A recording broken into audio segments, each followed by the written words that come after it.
کیا آپ جانتے ہیں کہ ہر مسلمان کے زبان پر یہ 6 دعائیں لازمی ہونی چاہیے، کیونکہ یہ دعا آپ کی زندگی بدل دے گی۔ اس دعا کی برکت سے اپنی زندگی کے بے چینی، رزق کی تنگی، صحت، مال، اولاد یا کسی بھی طریقے کی پریشانی سے آپ آسانی سے نکل سکتے ہیں۔ تو چلیے جانتے ہیں۔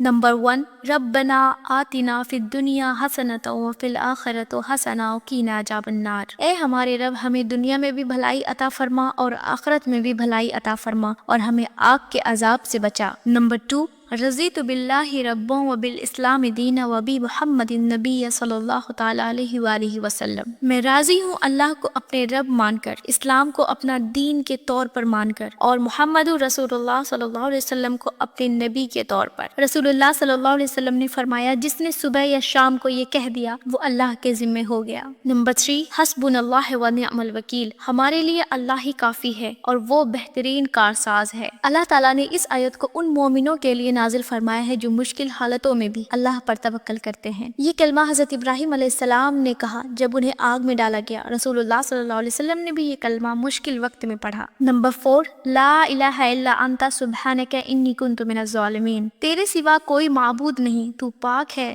بے شک میں ہی ظالموں میں سے تھا۔ رسول اللہ صلی اللہ علیہ وسلم نے فرمایا، یونس علیہ السلام کی یہ دعا کسی مصیبت میں پڑھی جائے اللہ تعالیٰ اس سے ضرور نجات دیتا ہے۔ نمبر 5، سبحان اللہ وبحمدہ سبحان اللہ العظیم۔ رسول اللہ صلی اللہ علیہ وسلم نے فرمایا، 2 کلمات ایسے ہیں جو زبان پر ہلکے اور وزن میں بھاری اور اللہ تعالیٰ کو بہت پسند ہے۔ اینڈ نمبر 6، لا حول ولا قوت الا باللہ۔ نہ کوئی طاقت ہے اور نہ ہی کوئی قوت مگر اللہ ہی کے طرف سے۔ رسول اللہ صلی اللہ علیہ وسلم نے فرمایا، یہ جنت کے خزانوں میں سے ایک خزانہ ہے۔ تو یہ 6 دعائیں اپنے زبان پہ ہمیشہ رکھیں، پھر دیکھیں آپ کی زندگی کیسے بدلتی ہے۔